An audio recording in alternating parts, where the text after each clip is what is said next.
hadir di ruangan yang berbahagia ini masih dapat mengikuti kegiatan dari rekan kita, Bapak Ibu Guru, Bu Marlina Pasaribu yang saat ini sedang menjalani kegiatan CGP Angkatan 8. Kemudian kita sama-sama hadiahkan kepada baginda Rasulullah Nabi Muhammad sholawat dari salam pada beliau. Semoga kita mendapatkan syafaat beliau nanti di yaumil akhir. Amin ya rabbal alamin.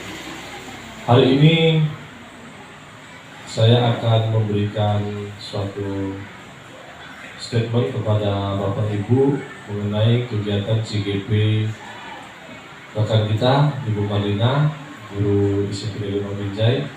Dan dalam hal ini kegiatan aksi nyata beliau tentang penerapan budaya positif di SMP Negeri Bang Binjai. Jadi aksi nyata yang akan disampaikan oleh Ibu Marlina ini sangat berpengaruh untuk penerapan ataupun pembudayaan nilai karakter yang baik di sekolah kita. Penerapan budaya karakter ini salah satu budaya positif yang harus kita galakkan di sekolah ini karena mendukung dari profil pelajar Pancasila. Saya berharap dimensi profil pelajar Pancasila yang pertama itu beriman yang pertama dan berakhlak mulia harus kita implementasikan aplikasi kepada anak-anak. Jadi budaya positif ini salah satunya dari hal ringan itu tentang bagaimana nanti Bapak Ibu di dalam kelas menyusun dulu kesepakatan kepada siswa. Ya, kesepakatan untuk budaya-budaya positif yang akan diterapkan di kelas maupun di sekolah ini. Nanti Bu Marlina secara jelas menyampaikan materi tentang budaya positif yang bisa kita laksanakan dan terapkan di sekolah kita ini kepada anak-anak. Saya rasa itu aja Bu. Semoga Ibu semakin sukses dan berhasil nanti lulus dari CGP Angkatan 8. Dan kepada Bapak Ibu yang selanjutnya Angkatan 9, Pak Romanta dan Bu Marlina, mudah-mudahan segera dipanggil dan bisa melaksanakan kegiatan seperti yang dilaksanakan Ibu Marlina. Lebih kurang saya mohon maaf. Wabillahi taufiq wal hidayah. Assalamualaikum warahmatullahi wabarakatuh. Syukur kita panjatkan kehadirat Tuhan Yang Maha Kuasa atas berkat dan kasih karunia Tuhan kita dapat berkumpul di ruangan ini. Terima kasih untuk semua rekan-rekan yang telah hadir pada hari ini untuk melihat aksi nyata saya selama ini mengikuti kegiatan calon guru penggerak Angkatan 8. Nah, Bapak Ibu, di sini saya akan mengangkat mengenai penerapan budaya positif. Nah, penerapan budaya positif di sekolah kita di SMP Negeri 4.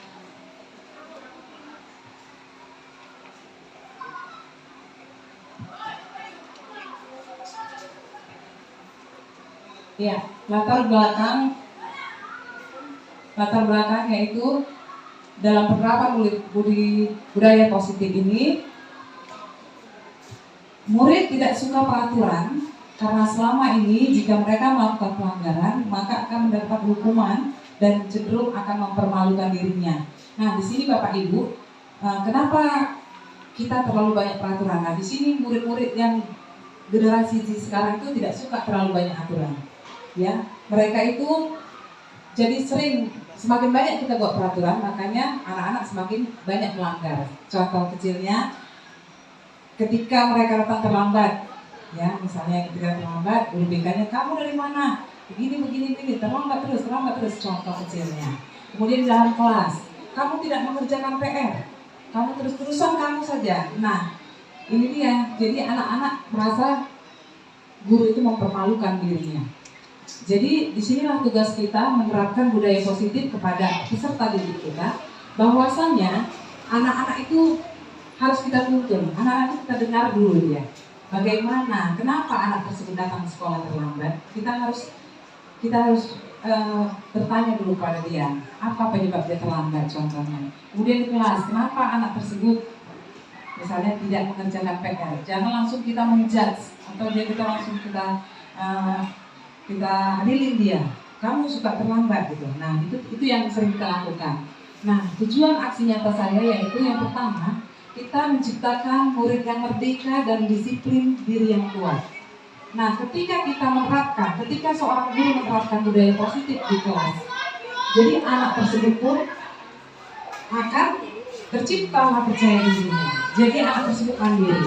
Nah, Saya secara pribadi ketika saya masuk di angkatan guru bergerak yang ke-8 ini, masuk modul 1, kita baca modul, kita bahas bersama pengajar praktik dan juga fasilitator, itu menggugah hati saya secara pribadi.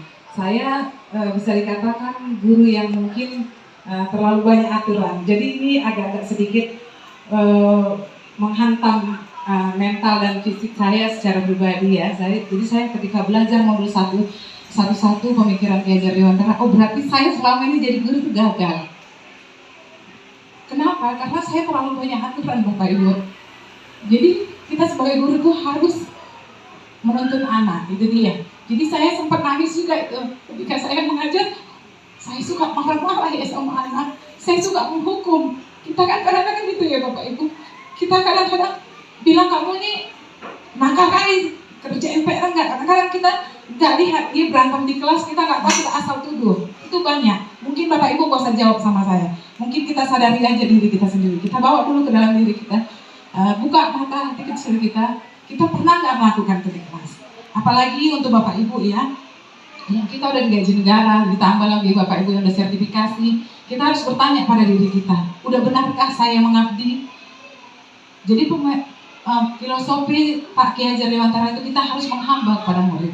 Bukan berarti kita nyembah-nyembah dia Bapak Ibu. Kita harus menuntun anak itu. Karena apa?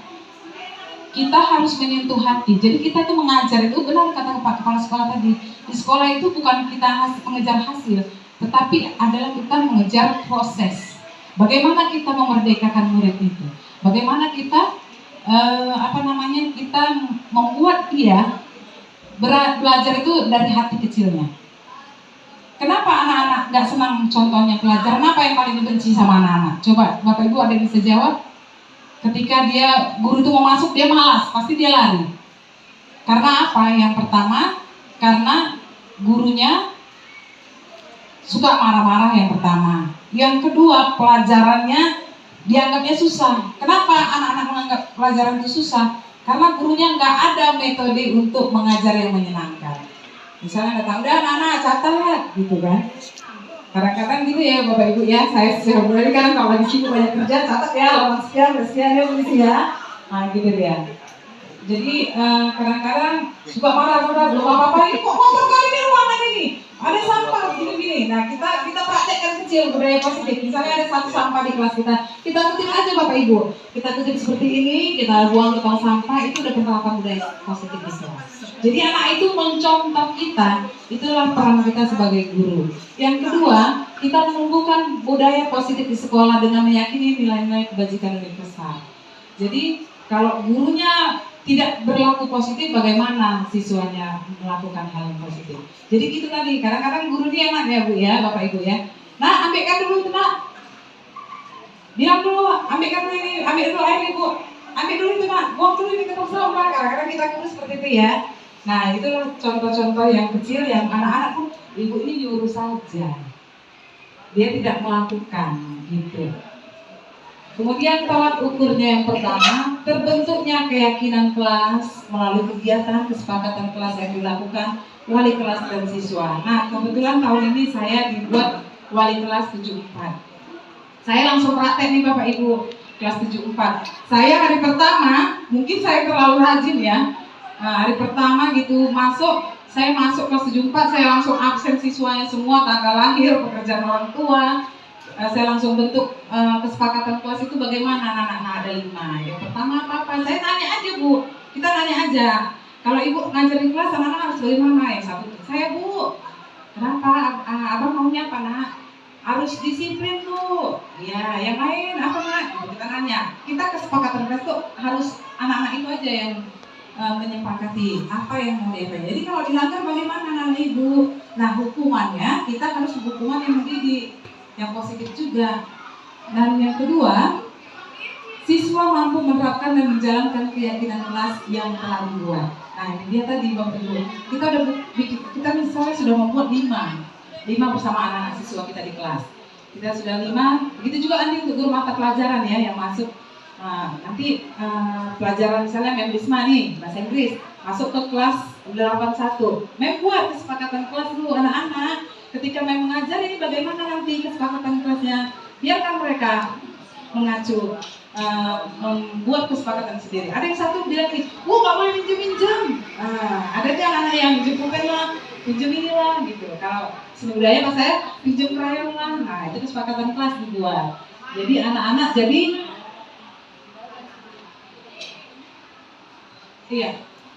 mereka jadi teratur.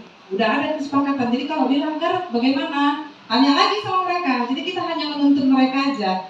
Mereka maunya apa? Mereka yang menentukan. Kita hanya menuntun mereka. Kemudian bina masa tindakan langkah-langkah yang akan dilaksanakan. Yang pertama, menghadap kepala sekolah untuk menjelaskan pentingnya penanaman budaya positif dan keyakinan kelas di sekolah, serta minta izin untuk mendiskriminasi bersama rekan guru. Nah, saya kemarin beberapa hari yang lalu minta izin sama Bapak Kepala Sekolah untuk menerapkan budaya positif. Pertama saya menggerakkan ibu-ibu dulu di sekolah saya dulu. Ketika sekolah saya nanti sudah bisa, sekolah kita semua bergerak. Ketika ada sekolah lain, mungkin ada teman-teman kita dari SMP mana, Bapak Ibu bisa mengajarkan mereka budaya positif. Kemudian yang kedua, mengumpulkan rekan guru untuk melakukan simulasi pemahaman materi budaya positif, keyakinan kelas dan segitiga restitusi. Nah ini tadi yang saya telah jelaskan ya Bapak Ibu. Pada hari ini Bapak Ibu mau berkumpul untuk memahami materi budaya positif. Nah, dan segitiga restitusi yang tadi saya bilang, ketika kita mau memecahkan suatu permasalahan, ya Bapak Ibu, kita menggunakan segitiga restitusi. Gak usahlah dulu ke keluarga kita, ke anak didik kita aja dulu sini. Contohnya, ada anak yang suka mengganggu temannya di kelas, mau membuli ya, bikin anak-anak di sekolah kita kan kadang sering membuli ya. Hei, kamu jelek, kamu pendek atau gimana? Nah, kamu jorok atau kamu bau gitu. Ada kemarin saya buat kalau tidak salah di grup ya Bapak Ibu, siswa kita yang mengejek anaknya bau ketiak gitu. Nah di situ saya menerapkan segitiga restitusi. Pertama kita harus menanyakan dulu kepada anak-anak itu kenapa dia melakukan hal tersebut. Contohnya, kenapa kamu mengejek temanmu nak?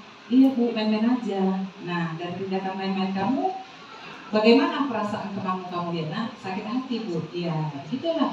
Kalau kamu tahu apa yang dirasakan temanmu, makanya kamu jangan melakukan. Nah, itulah kita bilang. Kemudian kita tanya lagi. Nah, bagaimana nak? Kalau kamu sudah melakukan kesalahan, apa yang harus kamu lakukan? Nah, itu kita tanya aja. Kita hanya bertanya. Modal guru itu modal hanya bertanya aja. Nah, kita bertanya sama anak tersebut. Nah, setelah dia tahu, dia mau minta maaf. Nah, kemudian kita bikin keyakinan. Apa nak selanjutnya? Langkah apa yang mau kamu lakukan ketika kamu melakukan kesalahan yang sama berulang? Nah, kita membuat hukuman positif untuk dirinya sendiri. Nah, itulah kita contoh kecil menerapkan budaya positif dengan segitiga restitusi. Nah, kalau untuk anak-anak kita di rumah Bapak Ibu, saya juga udah menerapkannya. Ketika anak gadis saya sudah istilahnya tidur di kamar sendiri, kebetulan yang telah saya sampaikan, kira-kira Bapak Ibu semuanya ada yang mau bertanya mengenai penerapan budaya positif? Iya Pak Surya, silakan. Baik, begini Bu. Baik, terima kasih kepada Ibu Marina yang berikan kesempatan untuk bertanya kepada saya. Yang saya mau tanyakan tadi adalah yang sudah Ibu paparkan bahwasanya memberi hukuman yang mendidik kepada murid yang melakukan kesalahan. Yang mau saya tanyakan adalah hukuman yang mendidik untuk anak murid itu kira-kira bagaimana dan penerapannya seperti apa? Terima kasih. Terima kasih Pak Surya, bagus sekali pertanyaannya. Ya, hukuman yang bagaimana yang positif? Nah, hukuman yang positif itu yang bagaimana? Contohnya, ketika anak tadi di kelas, dia misalnya suka memukul temannya. Kita tanya dulu sama anak tersebut, Pak Surya, kamu kenapa mukul dia nak? Iya Bu, saya kesal sama dia. Anaknya cukup kali misalnya, anaknya terlalu pendiam gitu misalnya. Bapak tanya lagi, nah itu perbuatan yang baik nggak nak? Tidak baik Pak, dia pasti bakal jawab nih. Nah hukum, nah kalau misalnya kamu tahu nak itu perbuatan tidak baik, kamu harus apa? Minta maaf Bu. Ya udah, minta maaf. Nah setelah itu kamu kalau seumpama di lain hari kamu melakukan kesalahan yang sama, apa yang akan kamu lakukan? Dihukumlah, Bu. Apa hukumannya? Bu, saya keliling lapangan 10 kali. Nah, itu kan hukumannya apa, Ibu? Bapak Ibu yang negatif ya. Nah, pasti anak-anak kan dampaknya negatif nanti 10 kali. Misalnya dia siang ya, jadi 10 dia lari, sesak anak-anak, kita bisa bahaya. Nah, kita tanya lagi sama dia. Nah, hukumannya yang positif. Contohnya, menulis, saya berjanji tidak akan mengulangi lagi atau memukul Beno lagi karena kami adalah saudara. Misalnya dengan kata-kata itu, jadi dia termindset di otaknya Bapak. Nah, oh berarti saya gini, saya harus menjadi dia dengan kata-kata yang positif dia itu.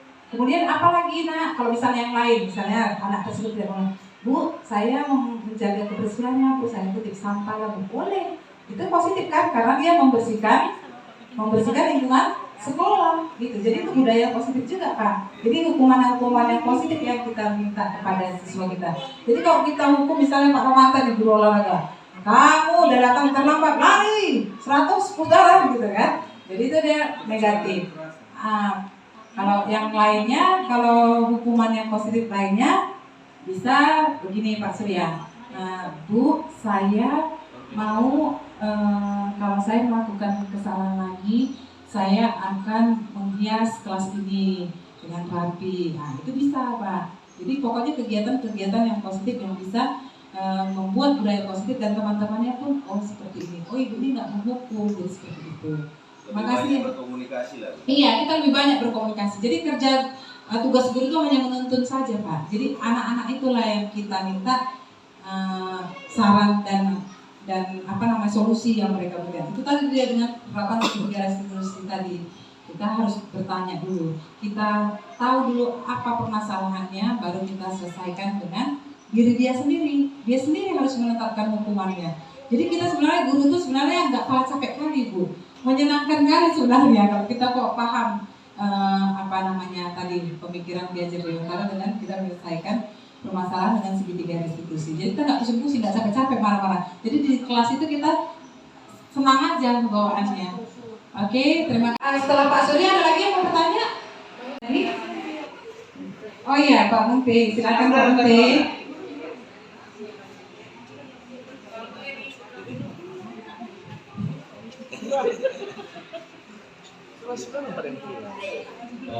Baik, terima kasih.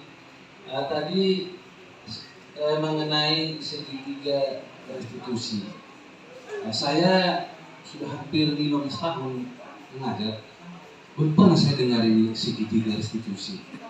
Jadi coba dulu dijelaskan dulu segitiga, saya kurang paham.